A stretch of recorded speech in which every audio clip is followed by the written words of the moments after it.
Listen, K-fam, the housekeeper called him a monster. The 5-year-old girl heard every word. "Ayu, let me set the scene for you. Zuri Bennett, 29, Black American, grief counselor for domestic abuse survivors. Burgundy wrap dress, gold at her throat. She holds her daughter Ari in the East Wing library and watches a man cross the courtyard below. Seo Tae-hyun, 34, Korean Mafia boss of the Seo syndicate. They call him the Quiet One. Black shirt, sleeves rolled. A koi tattoo runs down the left side of his neck and disappears under his collar. 8 months of peace inside marble walls. 8 months since he took a bullet meant for the child. That night at dinner, Ari climbs onto his lap. She asks him to cut her steak. He does it in silence. His jaw trembles once. Omo. In Boston, a man in a black clerical shirt slides a baby photo across a table. He hands it to a mercenary in tactical gear. He orders the extraction. Han Do-yoon, chief of security, finds a contractor photographing the perimeter. Seo begins sleeping in a chair outside his daughter's door, gun on his knee. He tells the tutor at 4 in the morning, if they see me love her, they will drown her first. And then Zuri finds a christening certificate, a signature she was never supposed to see again. Before starting the story, comment down below where you are watching from and what time it is there. If stories of karma, love, and hidden truths move you, leave a like, be sure to subscribe to the channel, and click join to become a member and help our channel. Ari's small fingers were still wet from the fountain when she said the word out loud in the library. Monster. She said it careful, the way 5-year-olds test a new coin between their teeth. Then she looked up at Zuri to see if the coin was real. Zuri did not answer right away. She set the storybook down on the low reading table, spine open, and lowered herself to the rug so their eyes met on the same line. The burgundy midi dress spread around her knees. The thin gold necklace slid forward and touched the collarbone. Outside the tall east wing window, the mid-morning sun cut across the stone courtyard in one clean gold strip. "Where did you hear that word, baby?" Ari hugged the beige teddy bear tighter. Butter yellow cotton dress today, 2 curly space buns still a little damp on the tips.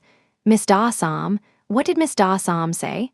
The girl looked at the bear first, then at her mother. She said Papai is a monster. Zuri kept her face still. The trick was in the shoulders. If the shoulders dropped even half an inch, the child would read it as truth confirmed. She kept the shoulders up. "And you," she said, "do you think Papai is a monster?" Ari thought about it. She thought about it the way she thought about which flavor of jelly went on which side of the bread. Serious, slow, all in. "He has the fish on his neck," she said finally. The koi. She tried the Korean word, and it came out round and soft in her mouth. "He said the fish swims up the waterfall. He said it's a fighter." "That's right. Fighters aren't monsters." Zuri breathed out through her nose. "No, baby, they aren't." The library was the East Wing's second heart. 2 stories of shelves, a rolling ladder with brass fittings, 1 long velvet reading bench under the window, and the low round rug where the Persian pattern was already worn thin from Ari's knees. Grace Whitfield had chosen the rug on her second day in the house. She said any room where a child was going to read needed a spot where the child could destroy the floor a little. Zuri picked up the storybook again. She did not open it. "Baby, come here." Ari climbed into her lap without being asked twice. The bear came too. Zuri felt the weight of her 22 kilograms, warm through the cotton, 1 small heel pressed into her thigh, and for a second she let herself feel exactly how much she had to lose, and then she filed it away. "Some people," she said, "when they see something big, they get scared. And when people get scared, they use the biggest word they know.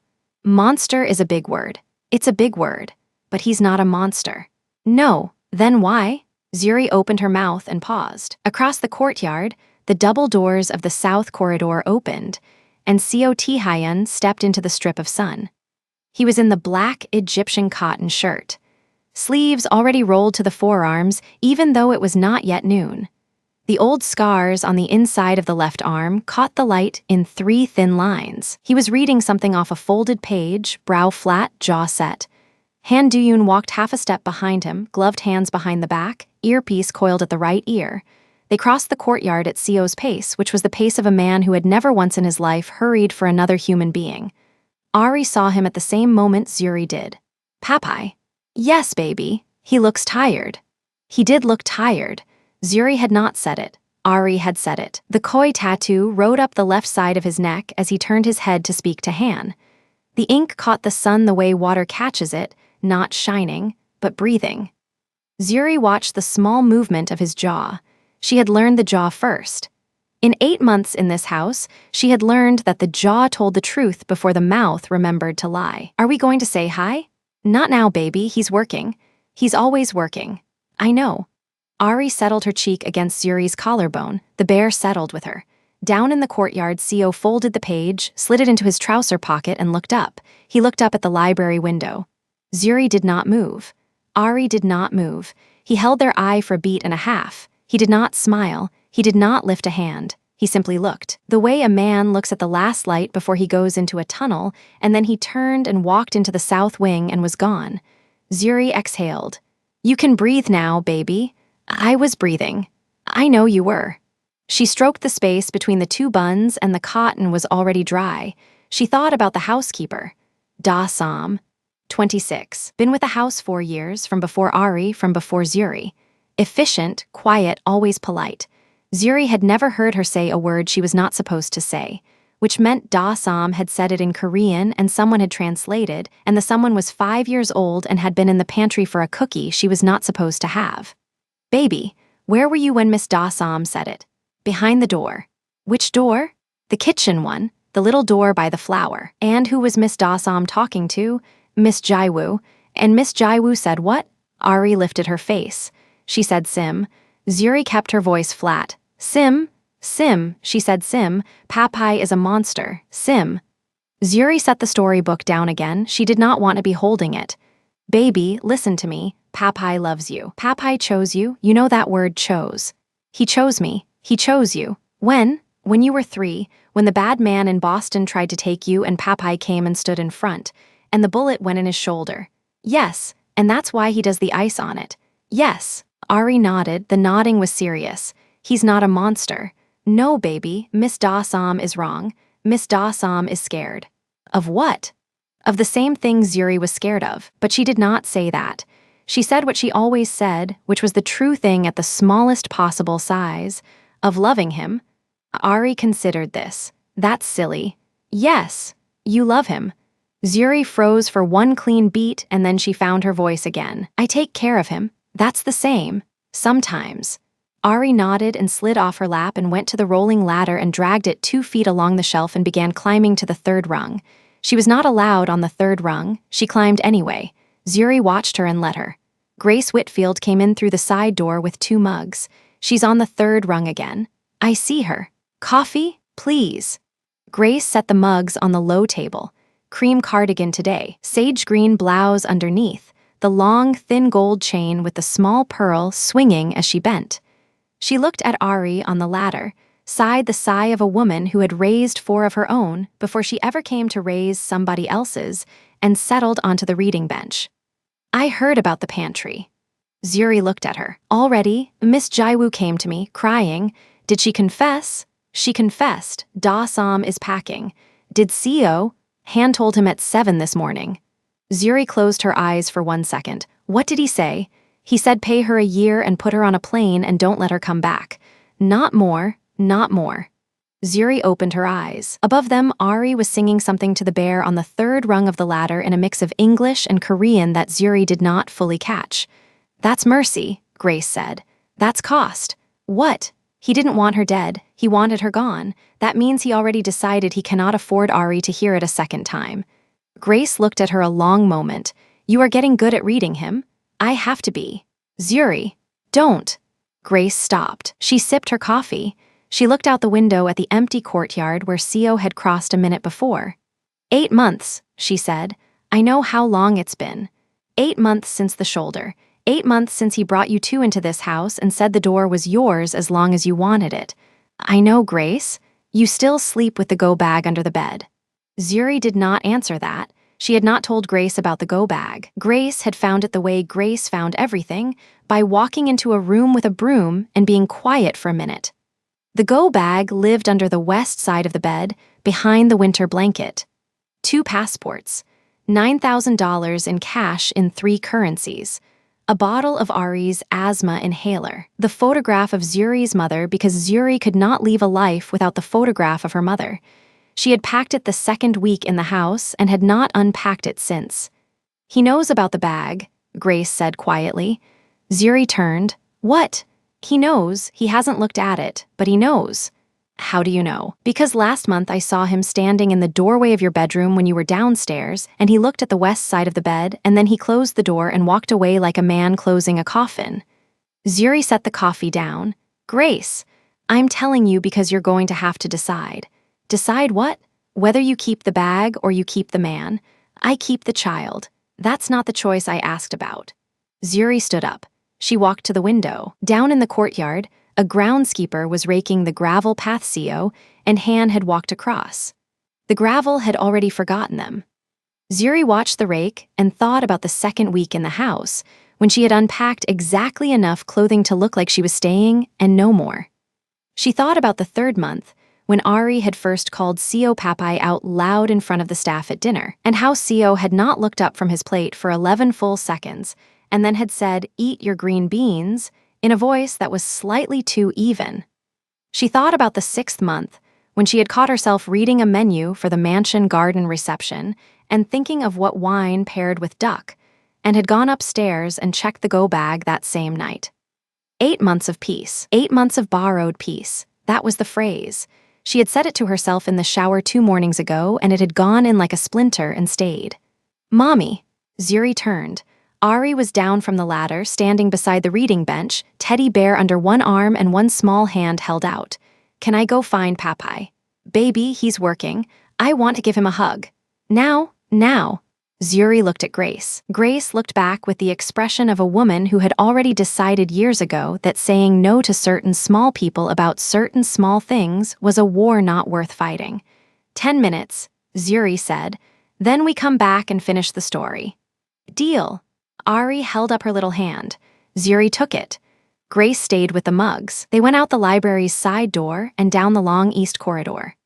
The mansion was quiet in the way only very expensive houses could be quiet, not empty, but tuned, a piano the moment before the pianist sits down. Portraits on the left wall. Old ones, not CO's. Some previous family whose name Zuri had never asked. CO had bought the estate turnkey the year before he took the bullet in Boston, and he had never bothered to change the portraits, which Zuri had first read as arrogance, and now read, more and more, as a man saving his energy for the only thing in the house he actually cared about. Ari's ballet flats made soft slaps on the marble. Baby, when you hug him, yes, don't ask him if he is a monster. I won't. Don't tell him what Miss Dawson said. I won't. Just the hug. Just the hug. They turned the corner into the south wing. Han Du-yoon was standing outside the study door, gloves on, earpiece live. He saw them and his mouth softened by exactly 1 millimeter, which for Han Du-yoon was a full smile. Little miss. Uncle Iron Hand. He is on a call. Zuri stopped. We can come back. No, Han said. For her, he ends the call. He knocked once and opened the door before there was an answer. He stepped aside. Ari let go of Zuri's hand and walked in. She did not run. She walked, teddy bear pressed to her chest with both arms, the way she walked into church. Zuri stayed at the threshold. CO was standing at the far window with a phone to his ear, back to the door, black shirt, sleeves rolled. He was speaking Korean, low, 3 quick sentences. He heard the door and turned his head halfway and saw Ari and said one more sentence into the phone and hung up without waiting for an answer on the other end. He turned all the way around. He saw the child. Something happened in his face that Zuri had learned to watch for and had learned never to name out loud. The jaw softened first, then the eyes, then last the shoulders, which dropped by half an inch, which on COT Hyun was the same as another man falling to his knees. Ari walked across the study rug and stopped 1 step away from him. She looked up. Papai. Ari, I want a hug. He knelt. He did not squat. He did not bend from the waist. He put 1 knee on the floor of his own study, the study where 21 grown men had over the last 3 years walked in and never walked out, and he opened his arms exactly wide enough for her small body. Ari walked into them. She put her cheek against the koi tattoo on his neck, and she did not say anything at all. Seo closed his eyes. Zuri watched from the threshold, one hand on the doorframe, and she understood in that moment the thing she had been refusing to understand for 8 months. She understood it the way you understand that a bone is broken, not by seeing the bone, but by the way your body decides to stop pretending. She was not going to leave. The go bag was going to stay under the bed. It would stay under the bed the way a scar stays on a shoulder, a record of what had been true once and was not going to be true again. She was going to keep the child. She was going to keep the man. She was going to keep the house, and if the world came for any of it, she was going to have to learn a new word for what she was willing to do. Ari lifted her head. Papai? Yes. You look tired. His mouth did the thing where it almost smiled and remembered at the last second not to. I am a little tired. Do you want to hold the bear? He looked at the beige teddy bear that had been in every photograph of his daughter's life since before he had met her. He looked at the small hand offering it up. Yes. She put the bear in his hands. He took it as if it were something breakable, which for a man whose hands had done what his hands had done was not a small thing to watch. Now Papai has to work, Ari said. She was already stepping back. She was already reaching for Zuri's hand. Yes, but you keep the bear. Until when? Until dinner. Then I need him back for the story. Deal. She walked back to Zuri and took her hand and did not look back. Seo stayed on one knee with the teddy bear in his hands and did not stand up until the door closed. In the corridor, Han nodded once and did not follow. They walked back past the portraits of a family whose name Zuri had decided, this morning, she did not need to know. Halfway back to the library, Ari squeezed her hand. Mommy, yes, baby. I gave him the bear because his hands were sad. Zuri stopped walking. She looked down at her daughter. Butter yellow cotton, 2 curly space buns, dark brown eyes that on any other 5-year-old would have been just dark brown eyes. His hands were sad? When he was on the phone, before he saw me, his hands were sad. How do you know? They were closed too tight. Zuri crouched, right there in the corridor on the marble, in the middle of the walk back to the library. She crouched and she took her daughter's face in both hands very gently and she looked at her. Baby, yes, you are the most important thing in this house. I know. Do you? Yes. How do you know? Ari thought about it. She thought about it the way she thought about everything worth thinking about. Because Papai's shoulder has a hole and he keeps the ice on it and he never once said the hole hurts. Zuri kissed her forehead. She stood up and they walked together the last stretch to the library. Grace was still on the reading bench. The coffee was still hot. The storybook was still open on the low table. Down in the courtyard, the groundskeeper had finished with the gravel and moved on to the roses. Zuri sat down and put her daughter in her lap and picked up the storybook and did not open it yet. She looked at the tall east wing window and at the strip of sun on the stone courtyard, empty now, and she thought very quietly, in the smallest voice she had, that 8 months of borrowed peace was not the phrase after all. 8 months of borrowed peace was what a woman said to herself when she was still packing. She was not packing anymore, which meant the peace was not borrowed. Which meant she understood with a cold, clean clarity that started in her collarbone and traveled down to her fingertips, that when they came for it, and she was Marchetti's daughter-in-law, and she knew, without ever having said the name to Seo, that they were going to come for it. She was going to be here when they arrived. She opened the storybook. Where were we, baby? The part where the fox meets the crane. That's right. She began to read. Her voice was steady. Outside the window, in a study across the courtyard she could not see from here, a Korean man in a black shirt was standing at his desk with a beige teddy bear in his hands, and he had not yet put it down. He put the bear down eventually. Not on the desk. On the leather armchair by the window, sitting up, back against the cushion, so the black button eyes faced the courtyard. Then he sat behind the desk and picked up the phone again and finished the call in Korean he had cut when Ari walked in. The call lasted 4 minutes. He listened more than he spoke. When he hung up, he wrote 3 lines on a sheet of cream paper, folded it once, and pushed it under the desk blotter. He did that thing with his shoulder, the small rotation, the one he did when the old bullet channel started to burn under the ice. Then he stopped doing it, because he had told himself years ago that the shoulder was a private matter, and even the room was not allowed to see it. Han Do-yoon came in without knocking. Han never knocked. He stood 2 steps inside the door, gloves on, hands folded behind his back, earpiece coiled behind his right ear like a small black snake. "The housekeeper is on the plane," Han said in English. He always used English when the subject was staff.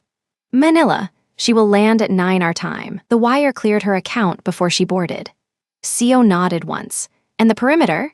Han's face did that thing where nothing moved, and yet the temperature in the room adjusted itself. "A man with a camera on the ridge above the north wall, 22 minutes ago. Long lens. He photographed the east wing 3 times, the courtyard fountain twice, and the roofline of the south wing once. He left in a gray sedan, plates covered with dirt in a pattern that was deliberate." Seo set the pen down. The pen was heavy, a black lacquer thing his grandfather had used, and it made a small sound on the wood that was louder than the whole room. Was he alone? There was a second man in the sedan, driver, not looking at the house, looking at the road behind them. Trained, contractor. That is my read. Seo let a beat sit. He looked at the bear across the room. The bear looked at the courtyard. The koi tattoo on his neck moved once as he swallowed. "Do not raise the head count on the walls tonight," he said. "Not 1 man more than yesterday. If they are watching, they are counting." "Understood. Double the men inside the house, rotate them through the kitchen entrance, make it look like a delivery schedule." "Understood." "And Han's chin lifted a millimeter. The child eats dinner at 7. She will want the chair beside mine. Let her sit there. Do not move the chair." Han said nothing that was audible, but he tilted his head once toward the armchair with the bear on it, and Seo understood that Han had already seen the bear and had already understood everything the bear meant, and that Han was not going to say a single word about it now or ever. Han left. Seo sat still for a long minute. Then he opened the top drawer on the right side of the desk. Inside was a shoulder holster, worn soft at the strap. He did not pick it up. He looked at it the way a man looks at a coat he used to wear in a colder country. Then he closed the drawer. Across the courtyard, the second-floor library window caught a rectangle of afternoon sun. He could not see Zuri from where he sat. He knew she was there anyway. At 6:30, the dining room began to be prepared. It was a room the previous owners had built for showing off. A long walnut table under a chandelier of hand-cut bohemian crystal, 10 chairs on each side, and 2 carvers at the ends.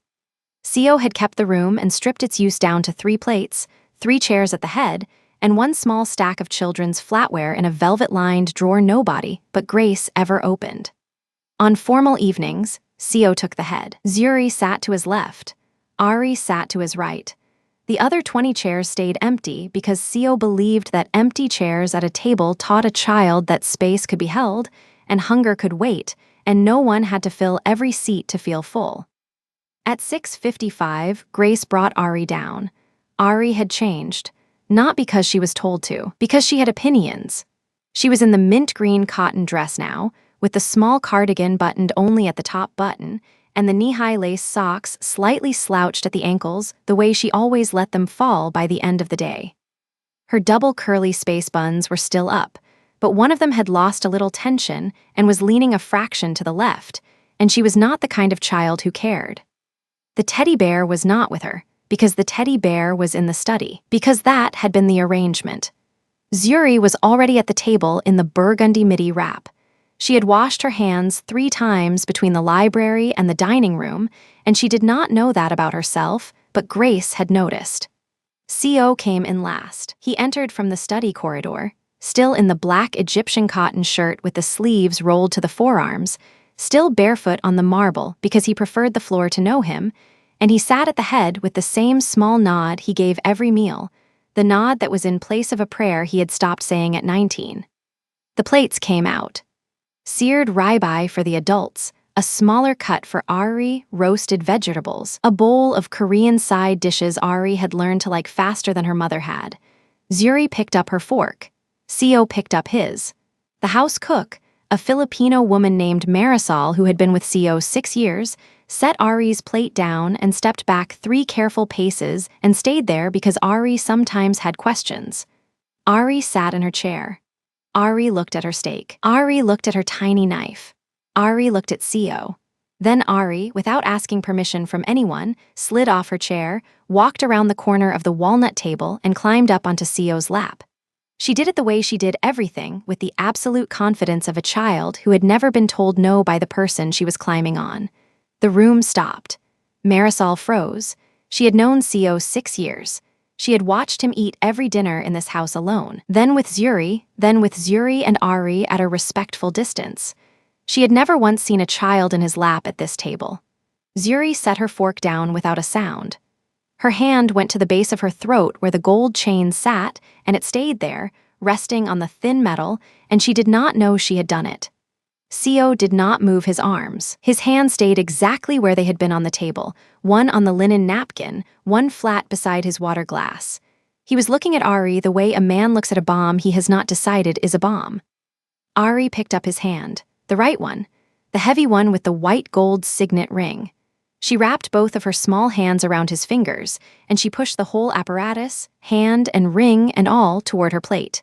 "Papai," she said, in that mix of Portuguese and English she had built for herself out of everyone in the house at once. "Cut for me. The knife is too big for my hand." The jaw, it happened once. A tremor along the left mandible, a single beat, gone as fast as it came. Nobody caught it who did not already know the man. Zuri caught it. Grace, at the sideboard pouring water, caught it. Marisol, watching from 3 paces back, did not, because she was watching the wrong side of his face. Sio did not speak. He shifted the ribeye toward himself with 2 fingers. He picked up the tiny child's knife from the velvet drawer because Grace had set it there without being asked. He cut the meat into 6 pieces. He cut them small. He cut them the way a chef cuts for someone whose milk teeth are not all in yet. He did it without looking at Ari, and without looking at Zuri, and without letting his shoulders move at all. When he finished, he set the knife down.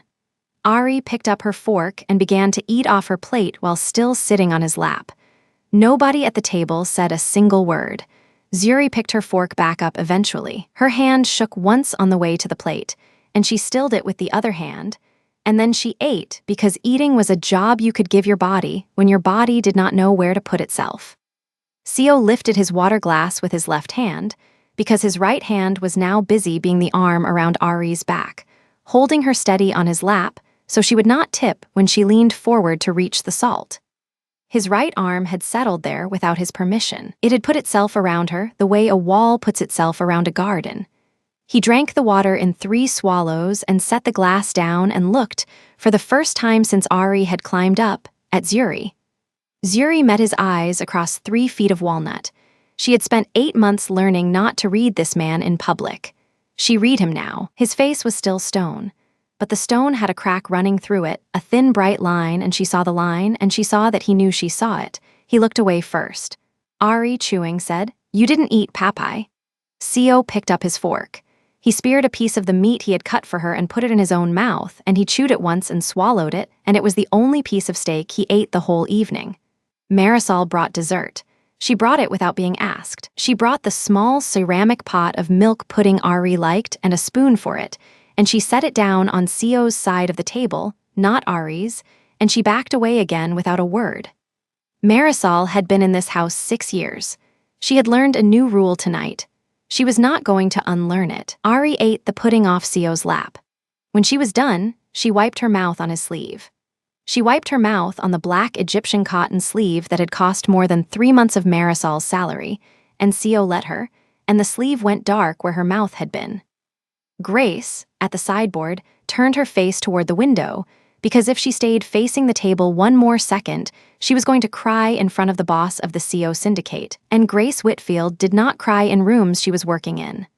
Ari slid off his lap eventually, the way she had climbed on, without asking. She walked around the table to Zuri.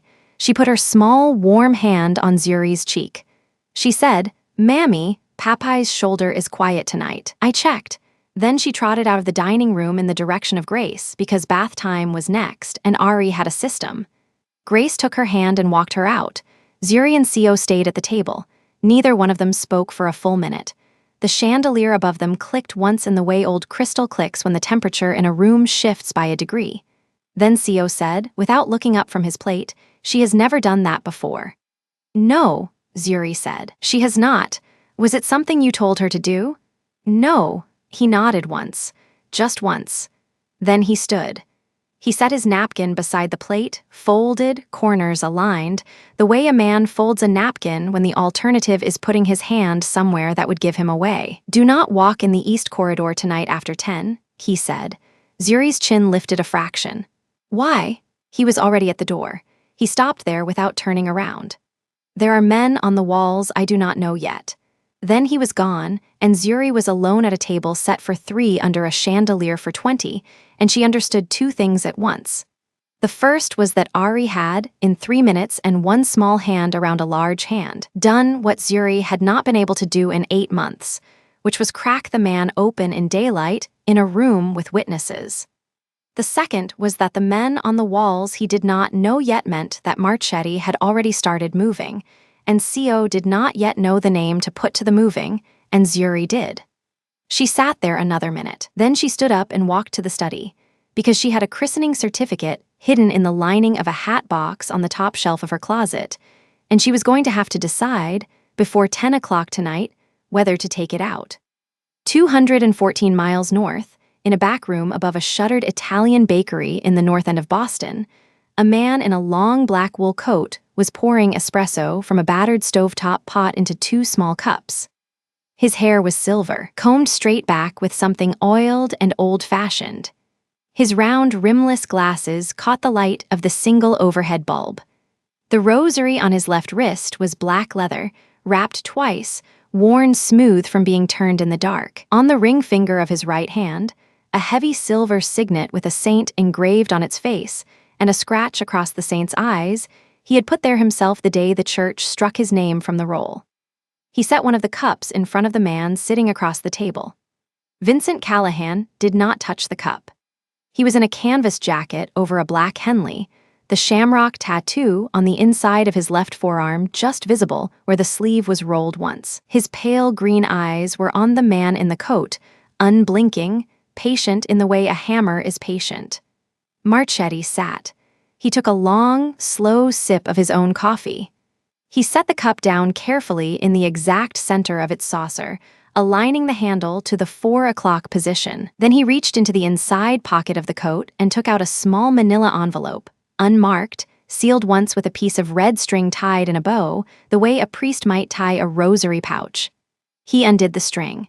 He slid out a single photograph.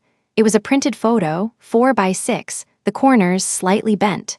He turned it around and pushed it across the table with 2 fingers until it was in front of Vincent. The photograph was of a child, a little girl of about 3 in a hospital bed, a small pink cast on her right arm, dark curls messy against a white pillow, holding a beige teddy bear against her cheek. Her eyes were half closed against a flash. Someone had loved her enough to take the picture. Somebody else had loved her enough to give it away. Ari Bennett, Marchetti said. His voice was soft, cultured, the voice of a man who had preached at weddings before he had preached at the wrong altar. 5 years old now, she lives in a house in the Hudson Valley. She has a tutor. She has a mother. She has a Korean gentleman who calls himself her father, though there is no paper to that effect. Vincent looked at the photograph. He did not pick it up. She has asthma, Marchetti said, and a beige bear she calls Bear, and she is home every night by 7. She is out of the house between 9 and 11 on Wednesdays for a piano lesson in a private studio in the village of Rhinebeck, but her security posture is heaviest during those 2 hours because the gentleman is a superstitious man. The best window is the house itself. Vincent finally moved. He picked up the espresso and drank it in one motion and set the cup down. Extraction or removal? Extraction, Marchetti said, his fingers tightened just slightly on the base of his own cup. Alive, delivered to me here, nothing on her body damaged. The mother? Immaterial. Do what you must to reach the child. If she is between you and the child, she is between you and the child. The gentleman. Marchetti's mouth did the thing that in another man would have been a smile. The gentleman, he said, buried a bullet in his shoulder to save this little girl 2 years ago.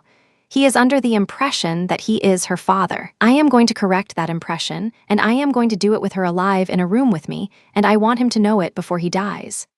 Vincent picked the photograph up now. He looked at it for a long 5 seconds. Then he set it back down, face up, in the middle of the table. "The house is a mansion," he said. 20+ staff, private security. I need 6 men, 3 vehicles, night entry through a service window on the east side of the wing where the child sleeps. 24 hours to set the walk, 48 to execute." "You have 48, Marchetti said. "Not 1 hour more. She is beginning to be seen in that house in ways she was not seen a week ago. The window is closing." Vincent stood. Marchetti did not stand. He picked up the photograph again with 2 fingers and looked at the little girl's face under the lamp for what was, by anyone's clock, a long time. His ice-blue eyes did not blink behind the rimless glasses. "My granddaughter," he said, mostly to himself, though Vincent was still in the room. "My son's child, my blood. And they put her in a house with a Korean butcher and a widow who wears burgundy to breakfast." He set the photograph down. "Bring her to me by Thursday night, Mr. Callahan, before the Korean gentleman learns that I have been dead for 6 years incorrectly." Vincent left through the back stairs. Marchetti sat with the photograph and the espresso and the single overhead bulb for another 20 minutes. Then he lifted the rosary off his wrist, kissed the small silver crucifix at its end, put it in his pocket, and stood. He turned off the light on his way out.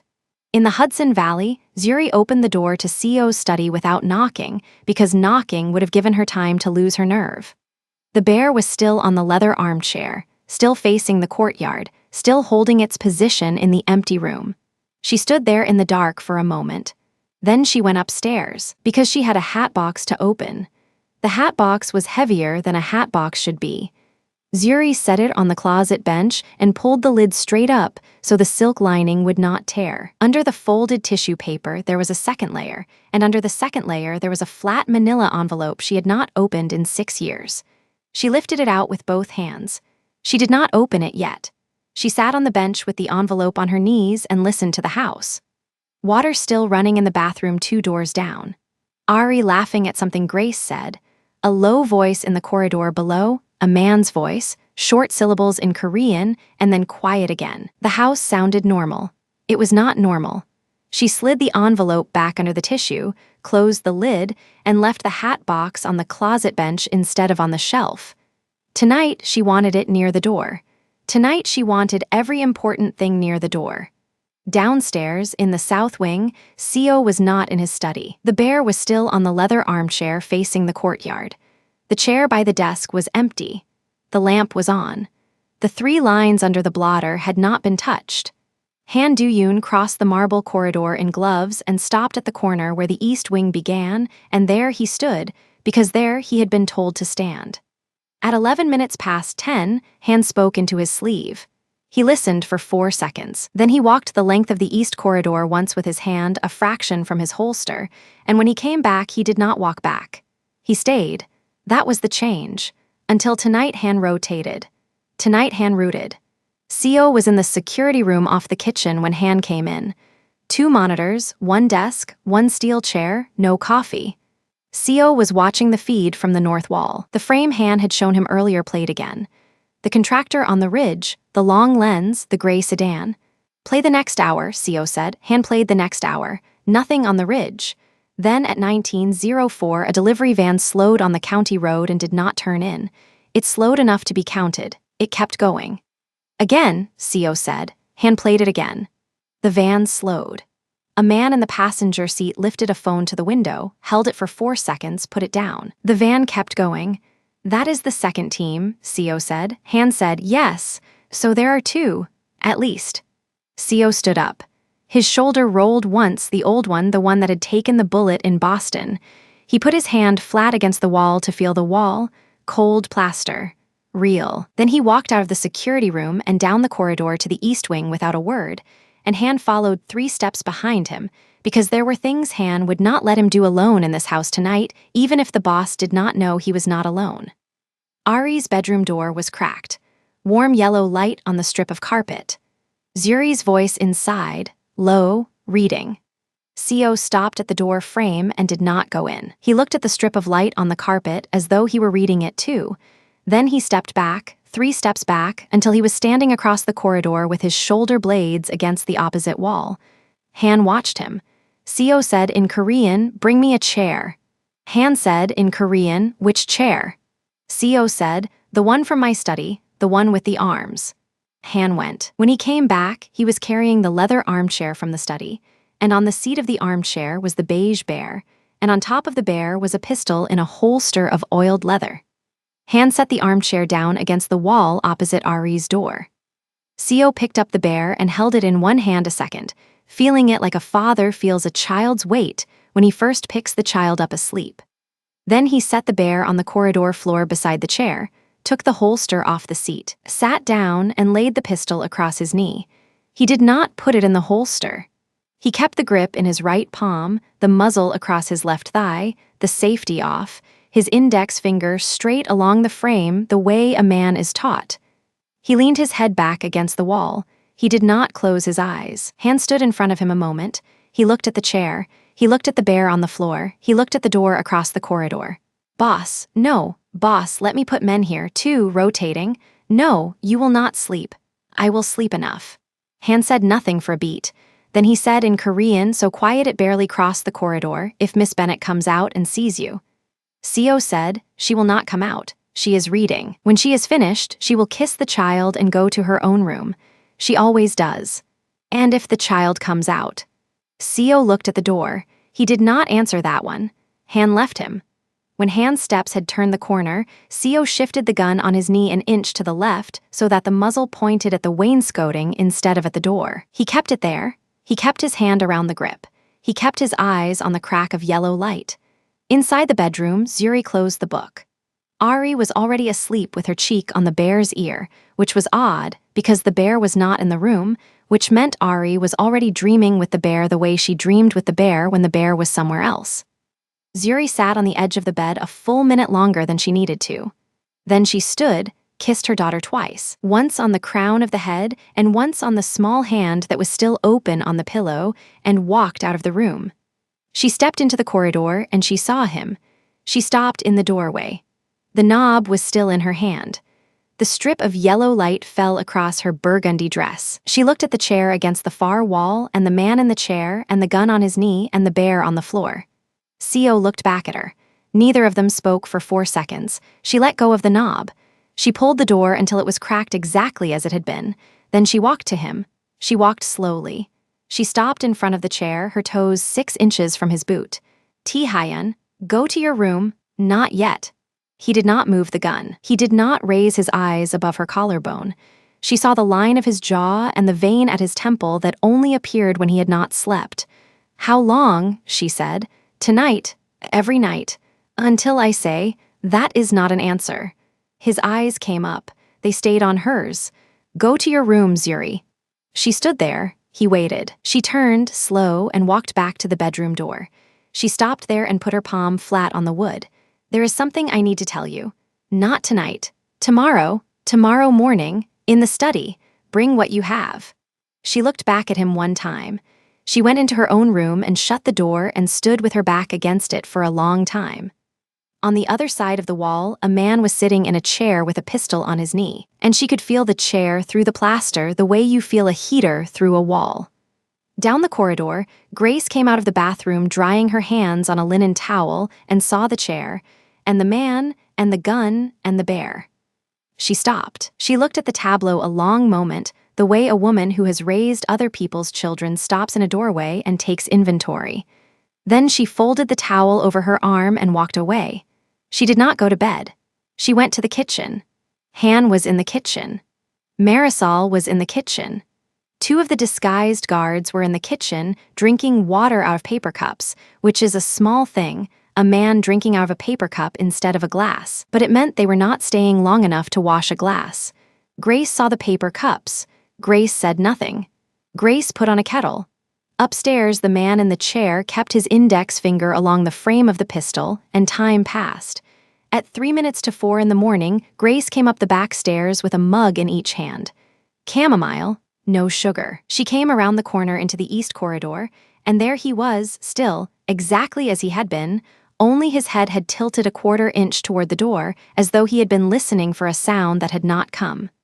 She walked to him and she stopped 4 feet away, because a woman does not walk up on an armed man in a dark corridor at 4 in the morning without stopping first. "Mr. Co." He looked at her. He put the safety on. He set the pistol on the arm of the chair. She held out one of the mugs. He looked at the mug. He looked at her. He took it. His hand went around it and stayed around it, and she saw the moment he registered the heat and did not let go. "May I sit?"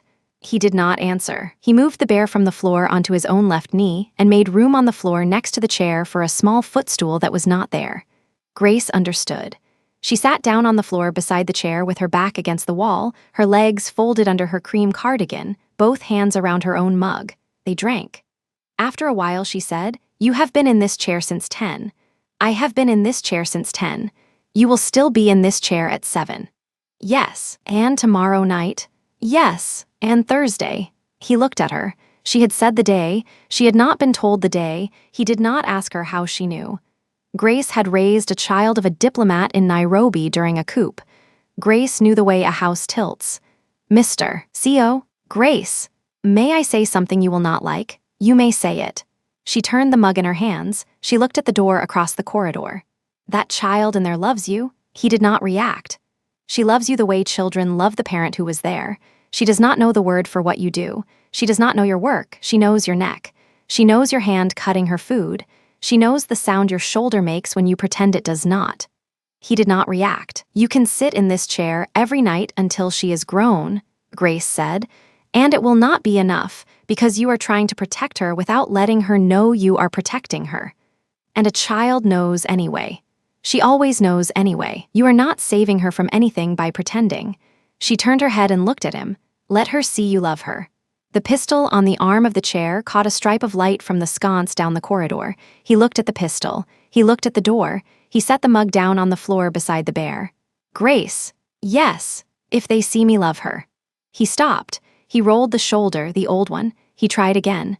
"If they see me love her, they will drown her first." He said it in English, and he said it evenly, and he did not look at her when he said it. He said it the way a man reads out a line from a report. Grace felt the sentence in her chest for a full second before her face caught up with it. "Who are they?" "The men who took my father when I was 7. The men who took my brother when I was 19. The men who put a bullet in me when she was 3. The men who are on the road tonight in a van that slows and does not turn in. Everyone. Grace, everyone." Grace did not answer for a long time. She looked at her mug. She looked at the bear on his knee. She looked at the small stripe of light under the bedroom door where a child was asleep with her cheek on an ear that was not there. "So you sit outside her door with a gun?" "Yes, and you do not let her feel you love her." "No, and you think that is the shield." "Yes." She nodded slowly. She lifted the mug and she drank the last of the chamomile. She set the mug down beside his. Then she stood, brushed her cardigan straight, and looked down at him in the chair. "Mr. CO, yes. The men who took your father, the men who took your brother, the men who shot you, did any of them wait for permission from your face before they decided you loved someone?" He looked up at her. "No, no," she said. "They already knew, they always know. The face does not fool them, only the child." She left him. She walked back down the corridor with both empty mugs and did not turn back. When she reached the top of the back stairs, she stopped, one hand on the banister, and she pressed her forehead against the wall for a beat, and then she went down. He sat in the chair. He did not move for a long time. Then he shifted the bear off his knee and put it back on the floor at the base of the chair, and he picked up the pistol, and he put it back across his thigh, and he looked at the door. Under the door, the strip of yellow light had gone dark an hour ago. He knew the shape of the room behind the door without seeing it. The bed. The nightlight shaped like a small paper moon. The chair with the cardigan folded over the back. The window facing the courtyard. The window facing the east lawn. The window with the service latch that a maintenance man had oiled 2 months ago, and that opened, if you knew how, without a sound. He thought about that window a long time. At 5 he stood. He walked to the door. He put his palm flat against the wood and he held it there, and he closed his eyes for 4 seconds, and he took his hand off the wood without a print.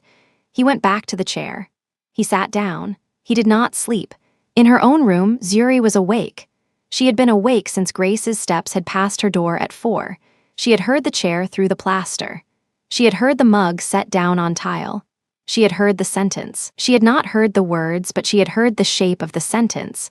the way a woman in a house learns to hear the shape of the sentences on the other side of walls when there is a child in the house and a man with a gun in the corridor. At 6, she got out of bed. She put on the robe. She went to the closet and she took the manila envelope out of the hat box on the bench and she put the envelope inside the robe against her ribs. She stood at the closet door another minute. Then she went to the bathroom and she washed her face and she brushed her teeth and she came out and she stood at her bedroom door with her hand on the knob. She waited until she heard hand steps at the corner. She opened the door. The corridor was empty. The chair was gone. The bear was gone. The gun was gone. Only a small square of warmth on the carpet in front of the door where a man had been sitting for 8 hours. She stepped into the corridor and she looked at the square of warmth on the carpet a long moment, and then she walked toward the south wing because he had said morning, and morning was now, and she had a name in an envelope against her ribs that a man in a chair with a gun did not yet know. Down at the south corner, Han was standing where he had been standing for 2 hours. He looked at her. He looked at her hand pressed flat against her side over the envelope. He did not stop her. He said, in his careful English, "He is waiting for you." He opened the door of the study. She went in. The bear was on the leather armchair by the window, exactly where it had been yesterday. The lamp was on. The 3 lines under the blotter had been added to. There were now 4. Seo was standing behind the desk. He had changed his shirt. Same black cotton, sleeves rolled, top 2 buttons open. The koi on his neck was clear in the lamplight. He looked at her hand at her ribs. "Sit." She sat. He set a small cup of coffee in front of her. He set one for himself. He put both palms flat on the desk between them. "Show me." She reached into the robe. She took the envelope out. She set it flat on the desk between his hands. "Before you open it," she said. He looked up. "I have known this man's face longer than I have known yours." He did not touch the envelope. He waited. Down at the road, a delivery van slowed and did not turn in. Seo lifted his eyes from the envelope to her face and let them stay there. Zuri did not look away. The coffee between them steamed against the cold glass of the desk. Somewhere below, a delivery van slowed on the county road and did not turn in, and neither of them heard it. "His face," Seo said, not a question, a test of the sentence she had just handed him. "His face," Zuri answered. He put the flat of his hand on the manila and pushed it 2 inches closer to himself. He did not open it. He read her wrist first, the small tremor in the tendon, the way she had folded the cuff of the robe over the knuckle. Then he read the envelope. The paper had a coffee ring on the lower left corner. Old, years old. It had lived in a hat box longer than Ari had been alive. "Sit," he said again, though she was already sitting. She sat straighter. "Name," he said. She had rehearsed this sentence in the shower 2 nights ago, and again in the closet 40 minutes ago, and again on the stairs. Every rehearsal had been softer than the one before it. Now she said it flat. "Elias Marchetti, my father-in-law." He held his breath for 1 beat, only 1. He rotated the coffee cup a quarter turn so the handle pointed at his right hand and did not drink. "Your husband's father." "Yes." "Who is dead?" "Officially, 6 years. But not." "Not." He nodded once, the way a man nods at a diagnosis he already suspected. He slid a finger under the flap of the envelope. The seal was old wax and cracked without protest. He took out 1 sheet. Cream paper, gilt border, a saint at the top in embossed ink, a cross below. A christening certificate for a boy named Daniel Marchetti, dated 43 years ago in a parish in the north end of Boston, signed in a slanted hand at the bottom.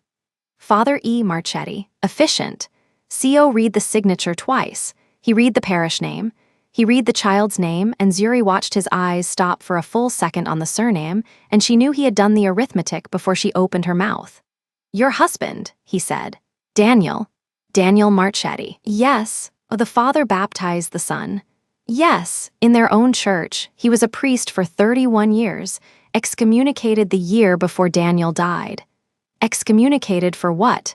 She did not want to answer that yet. She answered anyway. A woman in the parish. There were more than one. And there was money the church could not find. And the son.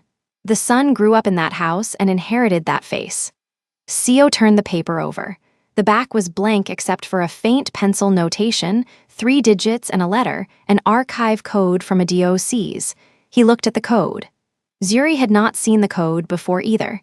He set the certificate down beside the envelope, flat, aligned with the edge of the blotter, like a piece of evidence at a table he had sat at before in another life. You said you have known his face longer than mine. 8 years longer. When did you last see it? 6 years and 4 months ago, at the funeral of my husband. Closed casket because the car burned. Elias stood on the church steps in the wool coat you have not seen yet and told me my son would be raised by his family, not mine. Sio's jaw moved once on the left side. Zuri had seen that move at the dinner table the night before when Ari climbed into his lap. She recognized it now the way you recognize the sound of your own child crying from another floor. Your son, he said. Ari is Daniel's child. Ari is my child. By blood. By blood, yes. He knows this. He has always known this. He was at the hospital the day she was born. He held her in the nursery before I did. I was still under anesthesia. When I woke up, he was in a chair by the bed and he had already named her in his head. He said the name to me, Ariana. I chose Ari the next morning to take it back.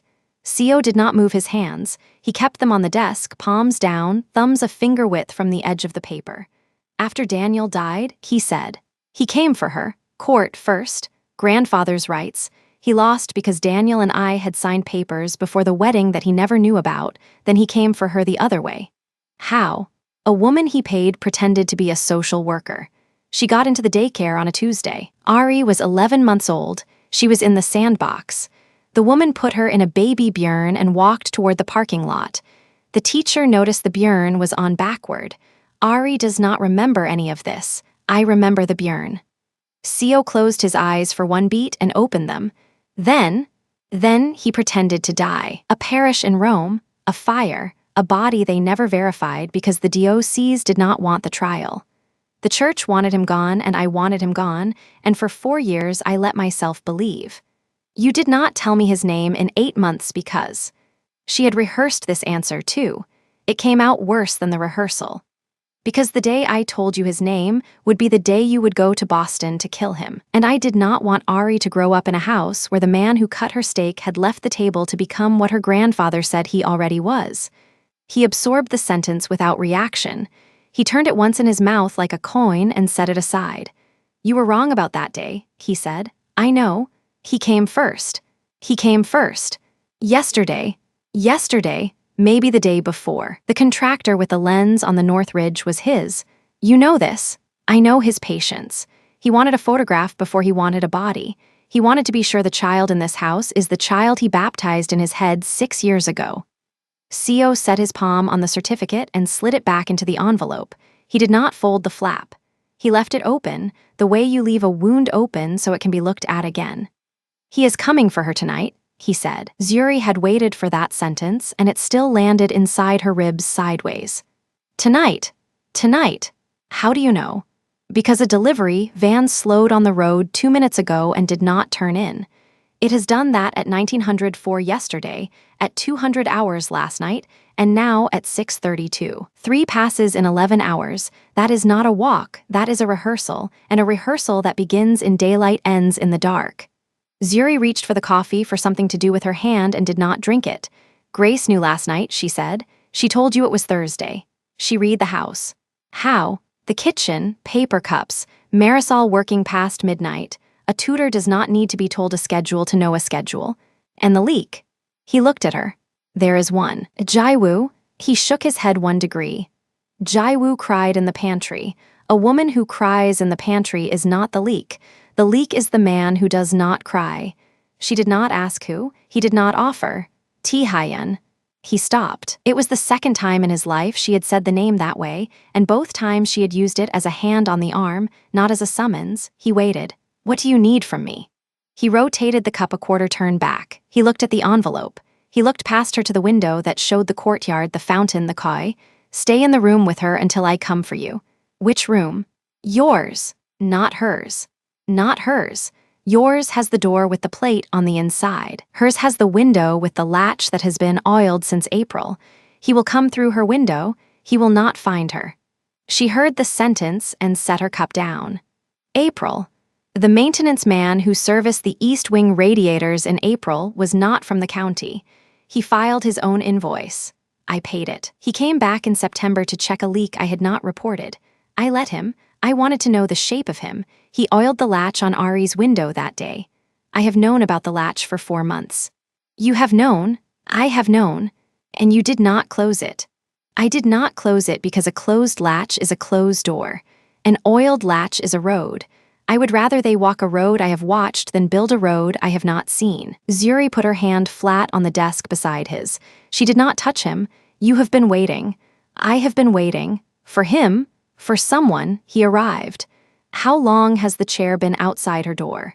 Since I saw the delivery van at 1904 yesterday. Before that, the chair was in me. She let that stay in the air. She did not touch it. T. Hyun, if he comes through her window and she is not there, he will look for her in the room he cannot enter. Mine, yours, with me in it, with you in it, and a door with a plate, and a woman on the inside who knows his face. She understood. She sat with it. You want him to see me. I want him to see nothing until Han opens the door and takes his hand off the gun. But if he sees anyone in that room, I would rather it be the face that has already refused him once. I refused him at a funeral. You refused him at a nursery. That is the one he remembers. She held the edge of the desk with the tips of 2 fingers. And Ari, she said, Ari will be with me. Where? He looked at the study around him, the desk, the reading lamp, the koi in the courtyard fountain, the poltrona where the bear sat propped against the arm, one paw up as if it had been asking a question all night. Here, in this room, under this desk. You have a plan for her under the desk. There is a space between the drawer and the wall. It is 19 inches wide. She is small enough. She has been small enough for 11 months, and I have measured it every quarter. Zuri looked at the desk. She had sat on the other side of it 50 times and had never once thought of the space behind the drawer. He had thought of it every time. You measured. I measured. For her. For her. She released the desk. T. Hyun. Say the name. He knew which name. He said it. Marchetti. The word left his mouth like a hinge unlocking. It was the first time he had spoken it, and Zuri felt the room take a half step to the left. Again, she said. Elias Marchetti. Once more. Elias Marchetti, priest of the North End, grandfather of the child in this house, dead 6 years and coming through a window tonight. Good. Why? Because I have carried it alone for 8 months and the weight is different now. He nodded. He looked at the bear. Han, he said, not loud. Han was already at the door. He had been at the door since Zuri sat down. He came in and stood 2 steps inside the room with his gloves folded once at the knuckle and his hands behind his back. Sir? Elias Marchetti, North End, above a closed bakery. He is there now. He will move tonight. 6 men, 3 vehicles, east service window. Han's expression did not change. His head tilted a 1/4 inch. Confirmed. Confirmed by the woman in this chair. Han's eyes moved to Zuri and stopped there for a beat that was longer than any beat he had given her in 8 months. It was not suspicion. It was the look of a soldier being told the map he had been drawing had a border he had not known about. Ma'am, Han, I have 3 questions. CO said, ask. Han asked the first. How many men on the ground floor of the bakery? Zuri said, I have not been to the bakery. He kept his soldiers out of the funerals I attended, but he never travels with fewer than 2. Han asked the second. How does he move Ari once he has her? By car to a private strip in Dutchess County. He owns a hangar there under a shell. The plane goes to a house on Long Island Sound that is registered to a widow in her 90s. I know the widow. She thinks she is renting to a Jesuit foundation. Han asked the third. Does he expect resistance? He expects the boss of this house to come to Boston to kill him. He does not expect the boss to be waiting in this room. Han absorbed the third answer for 1 full second. Then he said, good. CO said, doors. Han said, locked at 1900. Interior teams at 2100. Panic room active at 2200. East service window monitored on a delay so we do not spook the walk. Ari in the study at 2200. Mrs. Bennett in the master suite at 2200. Grace in the panic room with Mrs. Bennett. CO said, Grace stays with Ari. Han said, sir. CO said, Ari is in a room with 2 doors and a desk and a man with a gun. She will look for the tutor before she looks for me. If Grace is with me, Ari will sit. If Grace is with her mother, Ari will run. Han said, understood. Co said, Marisol.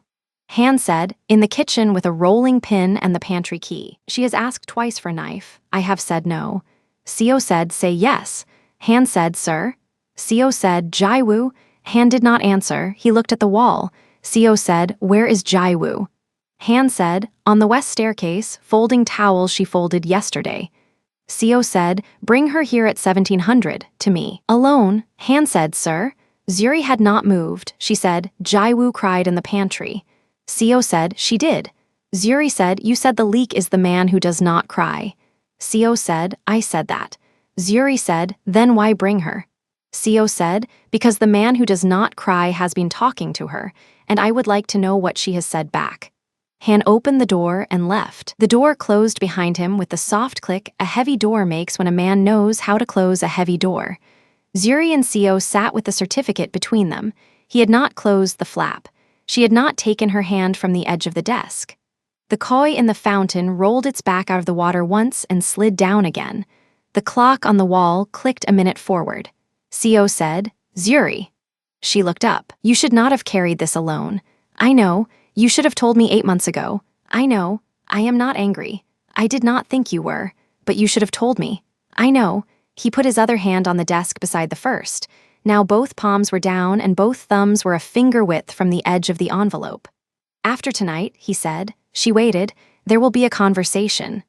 About the bag under the west side of your bed. She held her breath at the specificity of the noun. West, he had said west. She thought she had been careful, she had not been careful enough.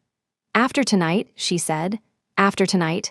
Not before, not before. Tonight I need you in a room with a door. I will be there. With her name in your mouth. His. Hers. If she runs to me in a corridor with no door, you say her name once loud enough for a house to hear. Loud enough for a man on a stairwell to freeze. Loud enough that Han knows which floor. If you say his name, Marchetti thinks you are afraid. If you say hers, he knows he has already lost. Zuri felt the sentence sit down inside her ribs and take a chair. Ari, as she said, testing it. Ari. He nodded. He took the certificate out of the envelope one more time. He looked at the priest's signature. He folded the paper in thirds along creases that had lived in it for 43 years. He put it in the inside pocket of his dress shirt over the koi. Keep the envelope, he said. She took it. It was lighter than it had been 8 months ago. He stood. She stood. The bear on the poltrona kept its paw up, still asking. 6:38, he said, glancing at the platinum watch without lifting his wrist. You will not be alone in the corridor between now and 2200. Han's men will move around you the way water moves around a stone. You will not see most of them. If you see one of them, that is the one I have told to be seen. All right. Eat something. I will not. Eat something anyway. Ari watches your plate.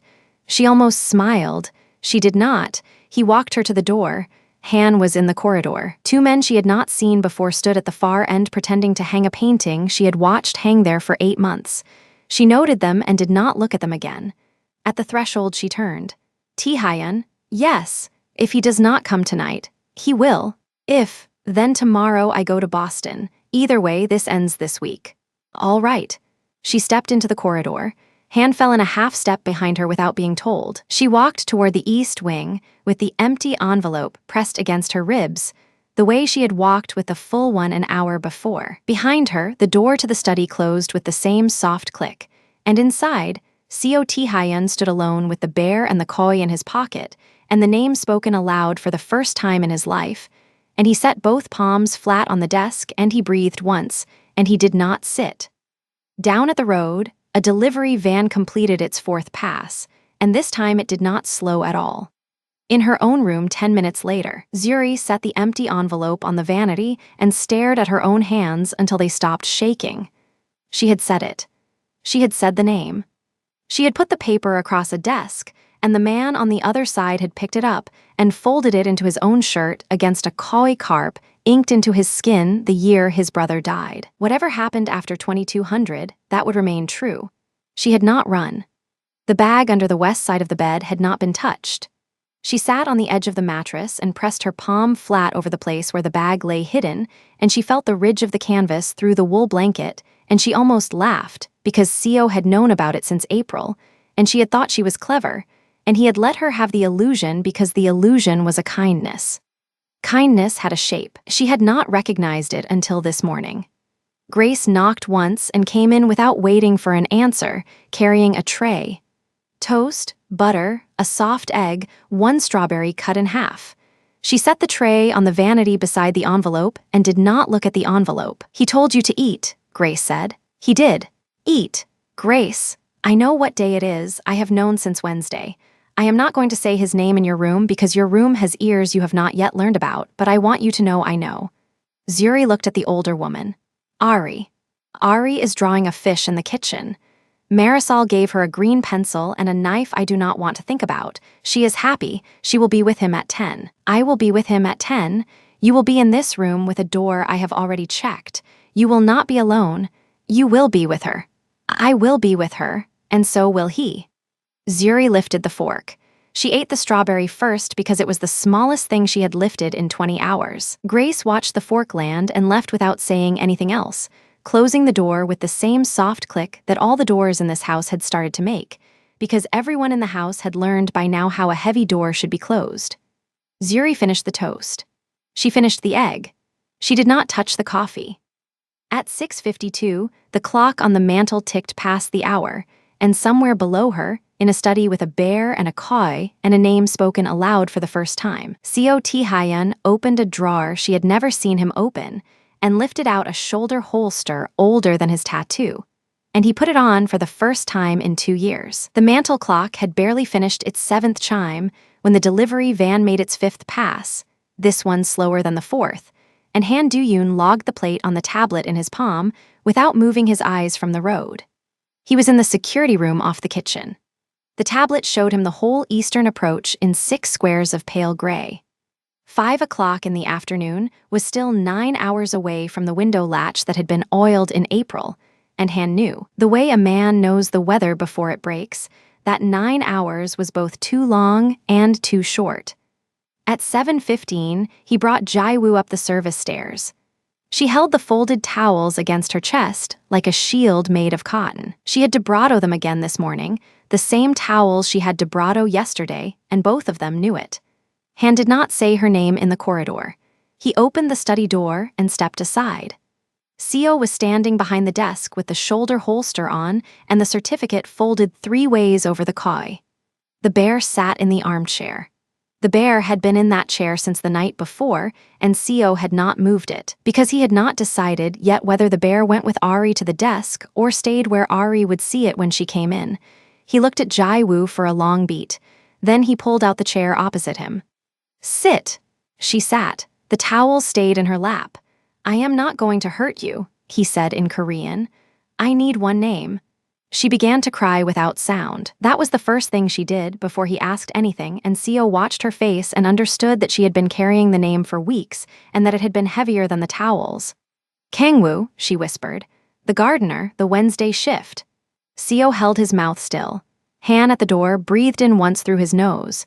"He tells me he loves me," Jaiwoo said.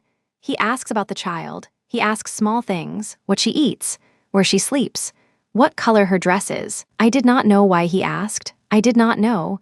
He asked about her dress. Yes, the burgundy one on Miss Bennet too." She flinched, and the flinch was the answer. Seo took the folded certificate from over his tattoo and tapped it once on the desk, the way a man taps a card he is not going to play yet, and put it back. "When does Kangwoo come today?" 9. He comes at 9 for the roses on the south wall." "He will not come at 9, Seo said. "You will call him and tell him you are sick. You will tell him you cannot see him tonight. You will use the voice you use when you are lying to a man about your body. Do you understand?" "Yes. Han will stand next to you while you call." She nodded. The towels finally slipped off her lap. Han caught them before they hit the floor and set them on the desk with the same care he would use for a rifle. "Jaiwoo." Seo waited until she looked at him. "Your mother in Busan. Han will send her 2 years of your salary this afternoon. She will not know why. You will not go back to Busan tonight or tomorrow or next week. You will stay in this house until I say you may leave, because if you leave now, the men who own Kangwoo will find you before your plane lands. Do you understand?" "Yes." "Fold the towels again," Seo said, softer. "Fold them in the linen closet on the 2nd floor. Do not answer the door. Keep every window shut. If a man you have never seen walks past you tonight, hold your voice inside your teeth. A scream is what he wants. Walk into the nearest room and close the door. Han will find you. She stood. She took the towels. At the doorway she turned. The gun on your shoulder, she said, in English suddenly, small, please do not miss. I do not miss, Seo said. The door closed. Han waited 3 full seconds. Kangwoo has been on the grounds 9 months. I know. He planted the winter cabbage in October. I know that too. Han held the next question inside his mouth, because he had worked for Seo long enough to know that the question, why did you let him, did not have an answer that would help either of them at 4 o'clock in the afternoon. He simply picked up the tablet and left. At 8:30 in the morning, Seo went to the kitchen. Ari was sitting on the counter with her legs crossed and a green pencil between her teeth. The pake she had drawn was 3 sheets long now, taped end to end, curling off the marble like a river. Marisol was cutting apples into slivers thin enough to see light through. The knife was new. It sat close to her right hand, and Ari kept her eyes on the pencil. Papai, Ari said. She kept the pencil in her teeth. Do koi have knees? No. Then how do they kneel to say sorry? They do not say sorry, Seo said. They swim away and come back the next day and pretend nothing happened. That is how fish apologize. Ari considered this. She took the pencil out. Bad system. Very bad. She reached for him without ceremony, and he lifted her off the counter with one arm, the colder shifting under the black cotton, and she wrapped her legs around his hip and pointed at the paper river. That one is you, she said. The one with the mad face. Which one is Mammy? The one behind you, because she watches. Which one is you? I am the pencil, Ari said. I am not in the water, I am drawing it. He set her down. She went back to the counter, and Marisol handed her an apple sliver without a word. And Seo left the kitchen with the taste of something metal at the back of his tongue. Because a child who understood that she was drawing the river was a child too old for 5, and he was not sure when that had happened, or who had done it to her. At 11, Zuri came down. Sleep had refused her. Her blouse this morning was cream, not burgundy, high collar, sleeves buttoned to the wrist, because tonight she refused to be the woman Marchetti had named in an apartment above a bakery. She met Seo in the hallway outside the study. Kangwoo, she said. He nodded once. Jaiwoo? Alive, useful. The rose on the south wall will stay on the bush today. She looked past him at the study door, and the door looked back the way a door looks when a man has stood behind it for a whole night. She said, I want to see the panic room. Han showed her the panic room at 11:40. It was under the pantry, down a flight of poured concrete steps, behind a door that read like plaster on both sides. Inside, a cot, a chemical toilet, 4 bottles of water, a first aid kit still in its shrink wrap, a landline that did not go through the house PBX, and a small monitor tied to 2 cameras, the east corridor and the study door. 2 hours of battery, Han said. Then the monitor cuts. The landline still works. Who has the code? Me, him, you now. He wrote it on a card. He watched her memorize it and took the card back and burned it in the sink with a lighter he seemed to conjure out of his cuff. If the door on this side opens from the inside before I say the word, Han said, the man opening it is not me. Understood. Keep your hand off the handle. I understand. She climbed back to the pantry, and her thighs felt older than they had at breakfast. At 2 in the afternoon, Kangwoo did not come. At 2:15, he called Jaiwoo, and Jaiwoo told him she was sick with something she did not want to give him, and she coughed twice, and she asked him if he would bring soup on Friday, and he said yes with the small hesitation of a man deciding whether to trust a woman he did not love. Han, standing at her elbow, wrote one word on a piece of paper and held it up. Friday. Kangwoo said the word Friday back into the phone. He hung up. Han called the wire house in Busan at 2:21 and moved the money. At 7, the mansion locked its doors from the inside for the first time in 8 months. At 9, Ari had her bath. Grace read her 2 chapters of a book about a rabbit who lived in a teapot and 1 chapter of a book about a girl who found a door in a tree. And Ari fell asleep on the 3rd page of the 2nd book with her cheek on Grace's forearm and her hand closed around empty air where the bear should have been. Grace lifted her, carried her down the hall, and walked past Ari's bedroom without pausing. She carried her to the study. CO held the door open. The desk was pushed 6 inches from the wall. Between the desk and the wainscoting, there was a space 19 pulgadas wide, and inside that space there was a folded quilt, the bear, a small flashlight, and a bottle of water with a straw. Grace laid Ari on the quilt. Ari stayed asleep. The bear went under her arm without ceremony, and Grace tucked the flashlight into the crook of her elbow, and Ari sighed once in her sleep and turned toward the wall. "She will stay asleep unless someone shouts," Grace said. "Then no one shouts. I will be under the desk with her." "I know." Grace looked at him. She looked at the colder and the shirt and the koi and the certificate that made a small square shape over his heart under the cotton. "Leave the door unlocked behind us." "I will." "If she runs," Grace said, "she runs to you. She will not run to me. She thinks I am furniture. Understand that before it happens." "I understand." At 10:10, Zuri walked into the master suite and hand pulled the door shut behind her from the outside, and she heard the small mechanical sound of the lock catching. She kept her body off the bed. She sat on the floor with her back against the bed frame on the west side, over the go bag, over 8 months of a plan she was not going to use, and she waited. The house went quiet the way a house goes quiet only when the people inside it have agreed to be quiet. At 2:47 in the morning, the east wing service window opened without a sound.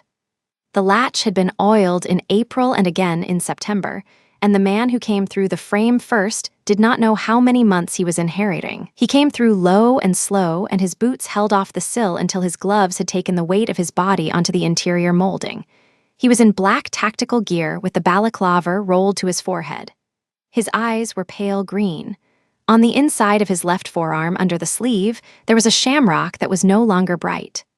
Vincent Callahan lifted his hand behind him, and 2 more came through. Then 2 more.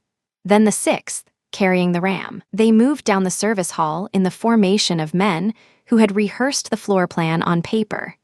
They had inherited a floor plan 6 months old and did not know it. They had no idea the guards disfarcados de entrega had been standing in the pantry since 11, that Marisol had a knife on the cutting board and a second knife in the drawer under her right hand, that Jaiwu was in the second-floor linen closet with a landline receiver already lifted off its cradle, that the master suite was locked from the outside, that the study door was unlocked, that the child they had come for was not in her bedroom. The first 2 men reached the child's bedroom door at 2:49 and 30 seconds. They breached it soft with a pick and stepped into the empty room, and one of them raised a finger to his ear and said the word empty into the throat mic. And by the time the word had traveled through the encrypted band, Han Du-yoon had already killed the man closest to the pantry with a knife across the carotid. The mansion did not scream.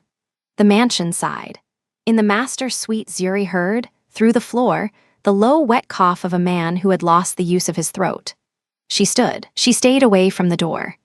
She moved toward the window, because the window looked down onto the service hall roof. And if the fight was going the wrong way, the window was the mother of a plan she had never rehearsed and was not going to rehearse now.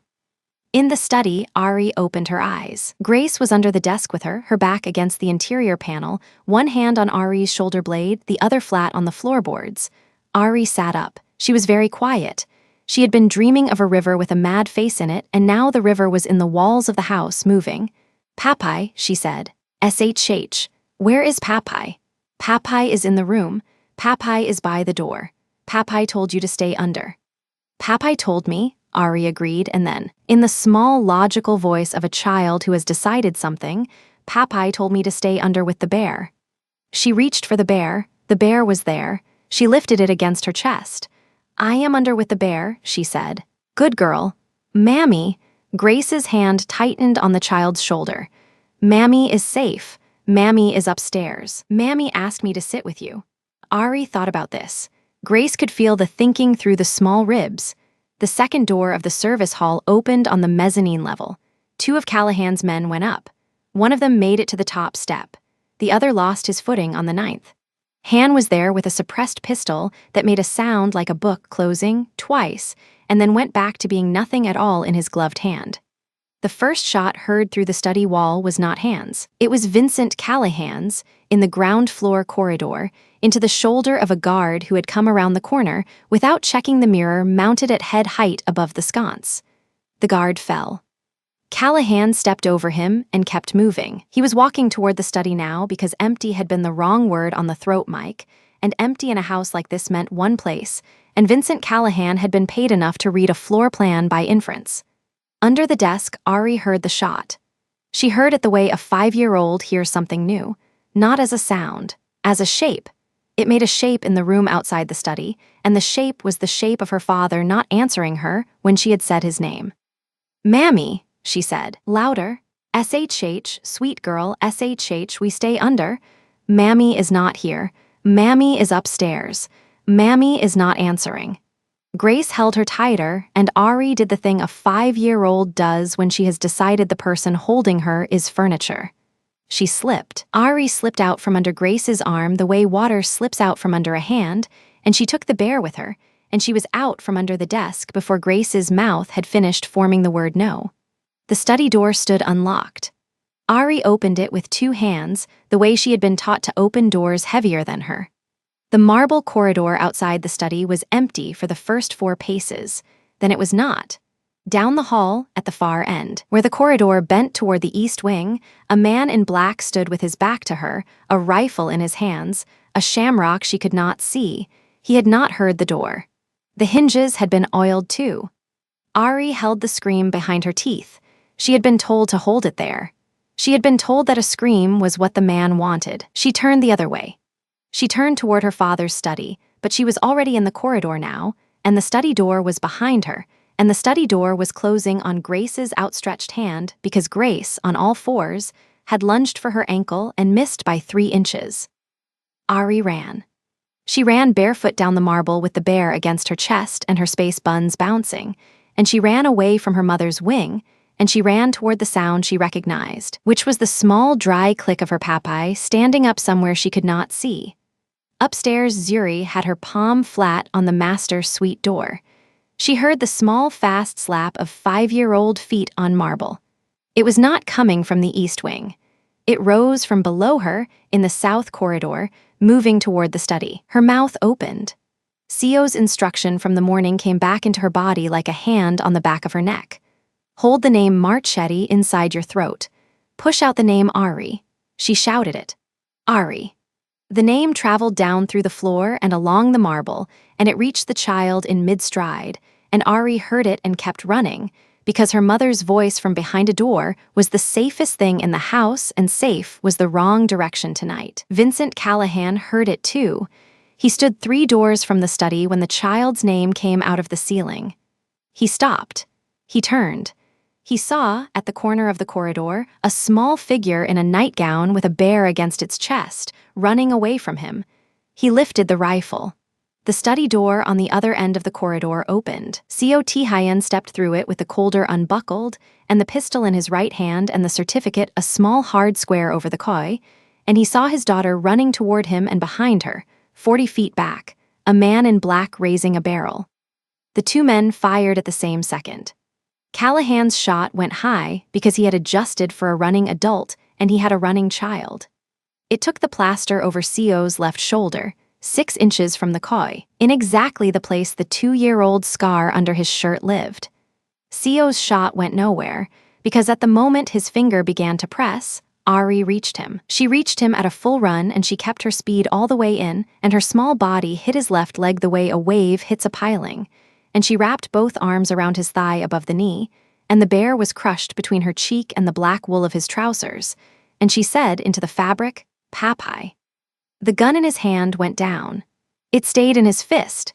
His arm simply lowered, the way an arm lowers when the body has understood, before the mind has, that the thing it was going to shoot has become impossible to shoot around. At the far end of the corridor, Vincent Callahan lowered his own rifle by 1 inch, because he had watched the child's arms close around the man's leg, and he had been in enough houses to know that a shot through a father in that posture was going to go through a child too, and he needed the child intact.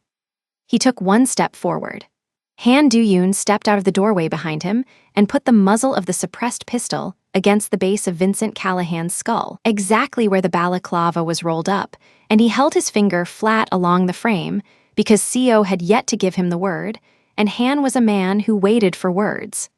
Under Sio's hand, the small, warm skull of his daughter pressed against his thigh.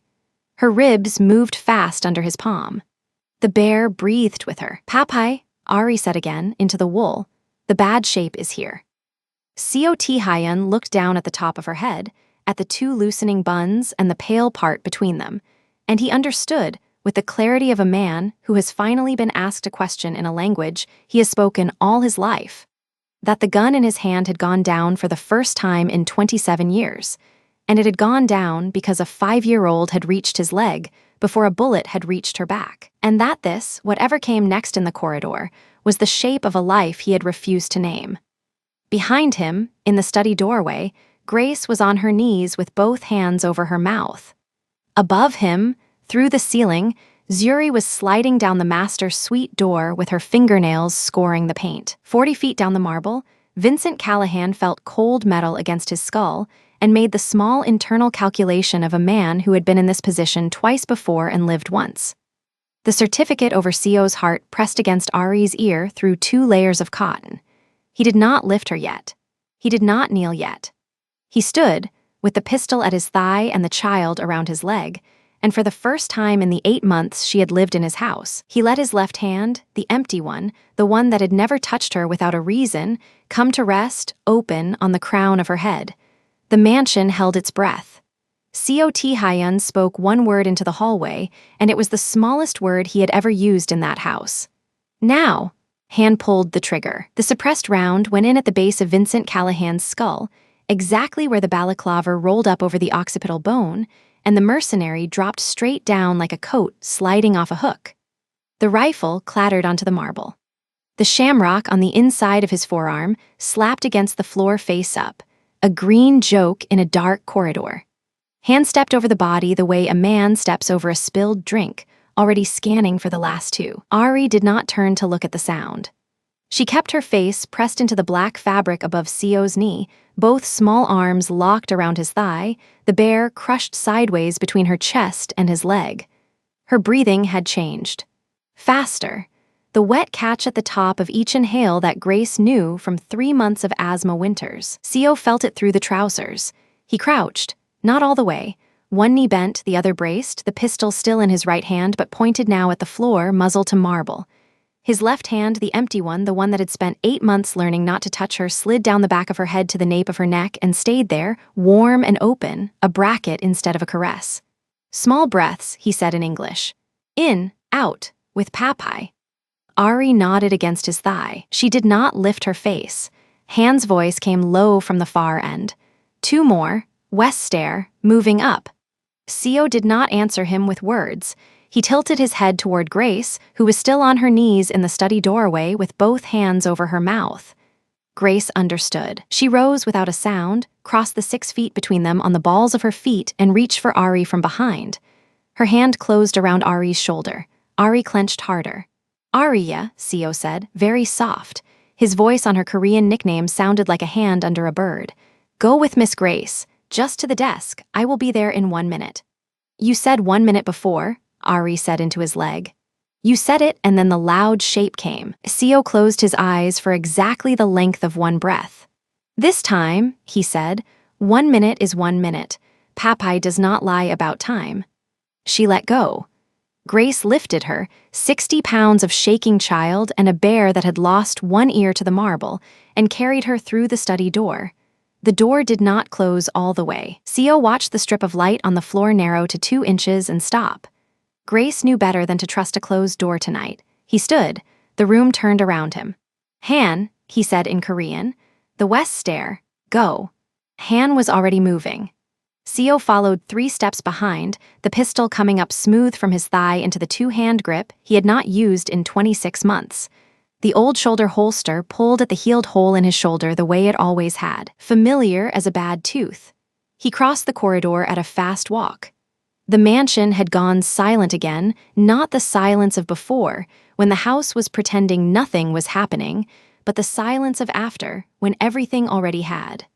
The west stair was carpeted in dark red. 2 men in tactical black were on the landing, one high, one low, and they had heard the shot on the ground floor because the low one was turned wrong, half toward the noise, half toward the stair. caught between the training that said keep moving and the training that said find the sound. Han shot the high one first. Center of the plate carrier, no penetration, but the impact staggered him back against the banister. The low one fired twice, wild, at where he thought Han was. Han was not there. Han was already at the base of the stair, and his second shot went into the low one's neck above the collar. The man went down onto the third step with the kind of weight that only bodies have. The high one, still on his feet against the banister, brought his weapon back up. Co shot him twice in the head from the corridor. The sound was enormous. The chandelier 3 rooms away trembled. Somewhere in the west wing, a window pane cracked from the pressure of nothing. 6. 6 down. Han did the count on his fingers with his offhand, silent, the way they used to do it in loading bays. He raised his eyebrows the smallest amount. Co nodded once. Han took the stair 2 at a time to sweep the second floor. Co did not follow. Co turned and walked back the way he had come, past Callahan's body, past the shamrock, past the exact patch of wall 6 inches above his own left shoulder, where the bullet had gone into plaster. He stopped at that patch. 2 years ago, the bullet had been 3 inches lower, and it had gone into him instead. He had been 32 years old, and his shirt had been white, and Ari had been 3, sitting on the floor of a Boston pediatric orthopedic clinic with a wet pink cast, and a bear with both ears still attached. Zuri had been at the front desk arguing about insurance codes. The man with the gun had come in for the child, not the man, and Co had put his body between them because there was no time to think, and because there had not, in his 32 years, been anything in the world worth stepping in front of a bullet for until that specific afternoon. For 2 years he had told himself the bullet had been reflex, trained instinct. Standing now with the ghost of that same bullet 6 inches above his shoulder, Co let the lie go. He had chosen. In that clinic hallway, in the half-second between the door opening and the muzzle rising, he had chosen a 5-year-old he was not going to survive fathering. He had chosen her anyway. He had become her papai in that half-second. Not in the courthouse 8 months later. Not in the courtyard where he crossed each morning. Not in the dinner where she climbed into his lap. In that clinic hallway, 2 years ago. He had just spent 2 years pretending he could take it back. His right hand loosened around the pistol grip. He set the safety. He slid the weapon into the old shoulder holster and let his arm hang. He walked back to the study. Grace sat on the Persian rug beside the desk, back against the walnut panel. Ari was tucked in the 19-inch space, knees drawn up, bare against her stomach, both hands on its ears, one of which was gone. The lantern had rolled onto its side and lit the underside of the drawer in a yellow half-moon. Co stopped in the doorway. He looked at Grace. Grace looked back at him for a full second, then got up without a word and walked past him into the corridor and pulled the door shut behind her. Ari's head was against her knees. She had not looked up. Co crossed the rug. Every step made a small sound on the wood beyond the rug's edge. The kind of sound the whole house had been listening for 8 months without knowing it. He stopped at the edge of the desk. He put the pistol, still in its holster, on the seat of the leather chair, out of a child's line of sight. He set his platinum watch beside it. He took off the shoulder rig entirely and hung it over the chair back the way a man hangs a coat after coming home. Then he went down onto his knees on the Persian rug, and he crawled the last 3 feet to the desk on his hands and knees, the way a man goes under a low doorway, and he came in beside her under the walnut. The space was tight. His shoulders touched wood on both sides. The old bullet hole complained. He ignored it. Ari's face was in her knees. Aria, she did not lift her head. Papai is here. 1 minute is 1 minute. Her small back moved once, twice, a hiccup that was not crying. The bad shape is gone, he said. Papai and Uncle Han made it gone. It will not come back tonight. You said. Muffled into her knees, I said. Say it again. It will not come back tonight. She lifted her face. Her eyes were dry. 5-year-old eyes, huge and dark and awake in a way that no 5-year-old's eyes should be at 3 in the morning under a desk in a house that had just been shot. She looked at his face and she looked at his neck, and her gaze fixed on the koi tattoo on the left side, where it disappeared under the collar of the shirt he had put on at 7 that morning to face the day he had known was coming. She reached up with her small hand. She touched the koi with one finger at the top, just below his jaw. He held very still. "The fish is scared," she said. "No," he said. "Yes," she said. "It's shaking." He did not know it was shaking. His pulse in his throat, right under her finger, was doing something he had no name for. She had a name for it. She always had. Something behind his sternum, in the exact place where he had spent 8 months building a wall out of Korean grammar and courtyards and averted glances, gave. It did not break. It gave. The way ice gives on a river when the season turns. A single tear moved out of his right eye. He did not raise a hand to stop it. He did not turn his face away from her. It went down the side of his nose and along the line of his jaw, and it did what tears do. It found the lowest path, and the lowest path was the koi tattoo on the left side of his neck, where her finger was still resting, and it slid onto the black ink at the top of the carp's head. Ari watched it go. She did not gasp. She did not smile.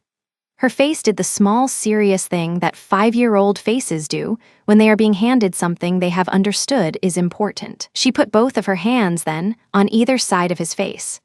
Her palms were warm. The right one still smelled faintly of green pencil from the kitchen 20 hours ago. She leaned forward on her knees under the desk, and she put her forehead against his forehead the way she had put her cheek against his neck in the morning of what already felt like another life. "Now Cora, papai," she whispered, in Portuguese, the language she used for the words that mattered most, the one her mother had used for her from the day she was born. "Eu tô aqui. Do not cry, papai, I am here." Something in Co Tihayan that had been held closed for 34 years and 8 months opened. He made no sound. Not tonight, not while her breathing was still wet at the top, but he brought both hands up and cupped the back of her head, palms full of her curls, and for the first time in his life, since a boy of 7 watching men take his father, since a boy of 19 closing a coffin on his brother, since a man of 32 on a clinic floor, he let a second tear come, and a third, and he held a child while it happened. He did not lift her. The space was 19 inches and she was safe there, and he had learned tonight that safe was not the same as apart. He came to her instead. He pulled her small body against his chest and sat back against the inside wall of the desk with her curled into him, the bear pressed between them, his chin over the top of her head. The study door opened. Zuri was in the doorway. Han had unlocked the master suite at some point in the corridor's long silence. She had come down barefoot, in the pale robe she had worn to the study yesterday morning, her braids loose against her shoulders. Her face was the color of a person who had spent 40 minutes with her back against a locked door and her fingernails in the paint. She had not run to the study. She had walked. Zuri Bennett walked to the things that mattered most. She saw the shoulder holster on the chair back. She saw the platinum watch on the seat.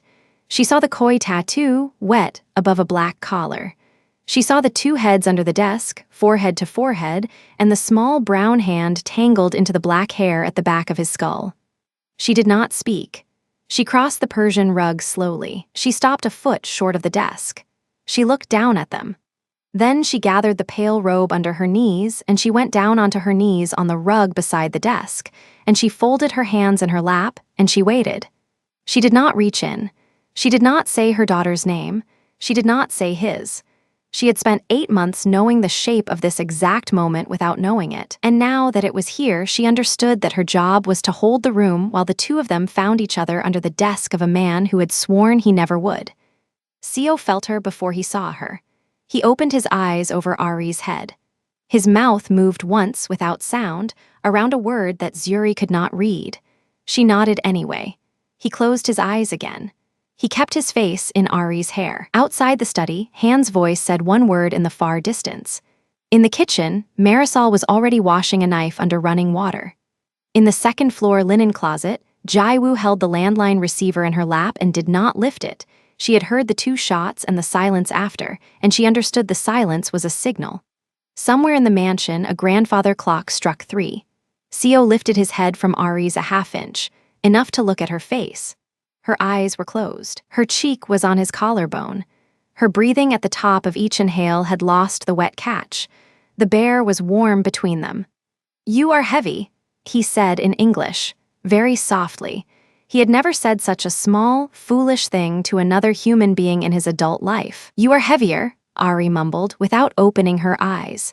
Above the desk, on the other side of the wood, Zuri put one hand over her mouth. Her shoulders moved once. She did not make a sound. Co shifted. He came out from under the desk on his knees, one careful motion at a time, and he brought the child with him. Not lifted like a package.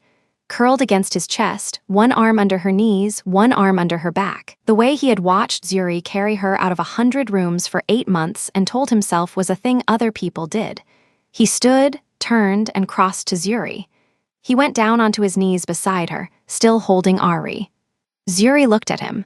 He looked at her. Neither of them said the word he had been unable to say for 8 months. Neither of them said the name Marchetti. Neither of them said the word father.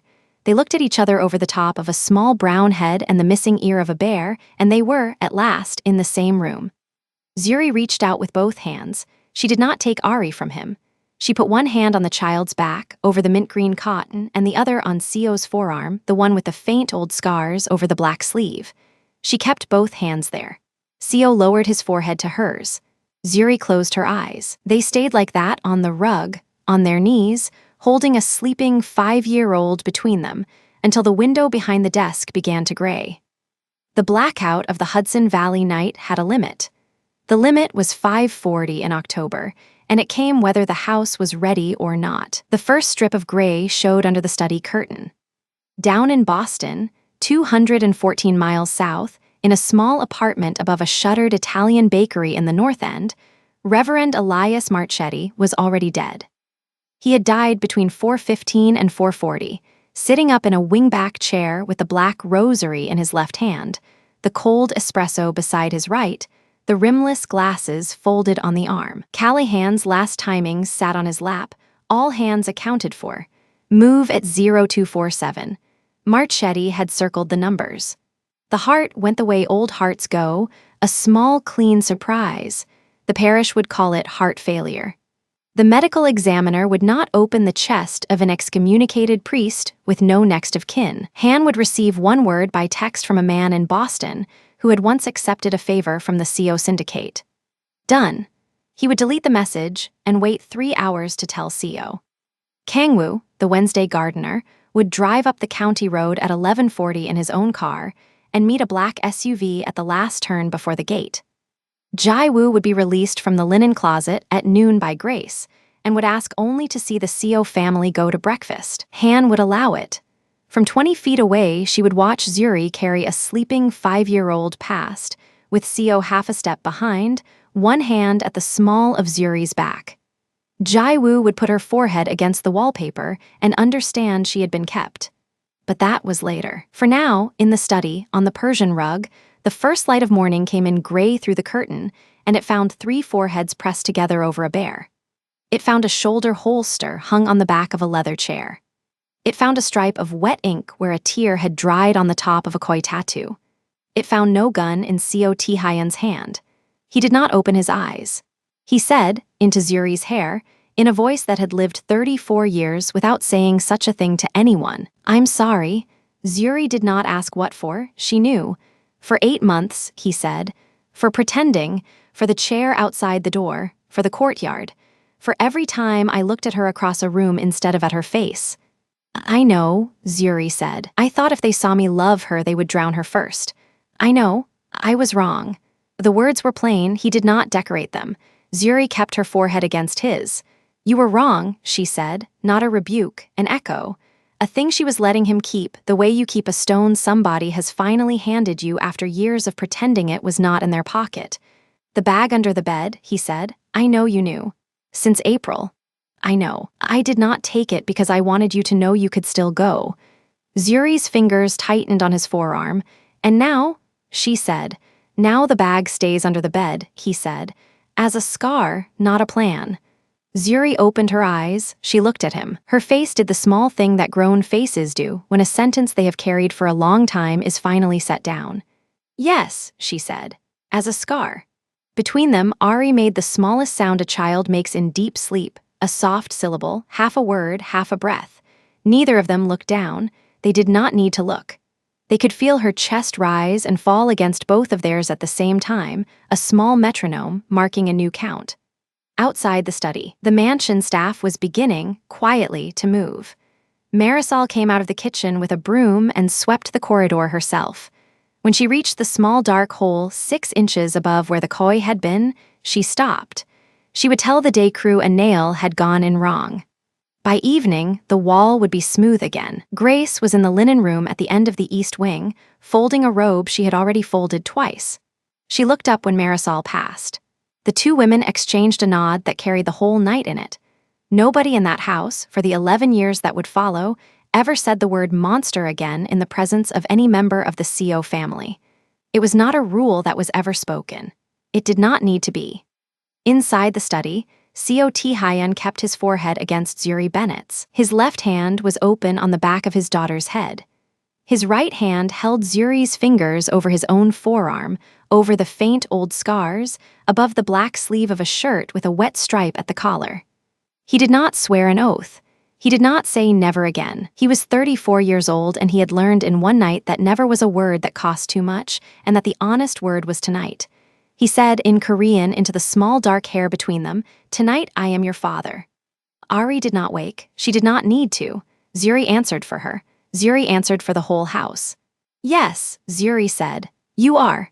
The gray at the window turned pink. The koi on his neck, dry now, caught the first line of it and looked, for one honest second, like it was swimming toward the light. He held them both, and he stayed. If this story moved you, stop for a moment and reflect. Tell me, K-fam, have you ever pretended not to love someone because loving them out loud would put them in danger? Have you ever hidden a tear so a child wouldn't have to carry your fear? Mark my words, K-fam, the softest hand in the room is sometimes the one that saves you. Tell us your experiences and feelings in the comments. We read them all. And if you believe in stories about fatherhood, silent love, and hidden legacies, leave a like, be sure to subscribe to the channel, and click join to become a part of our community and help the channel.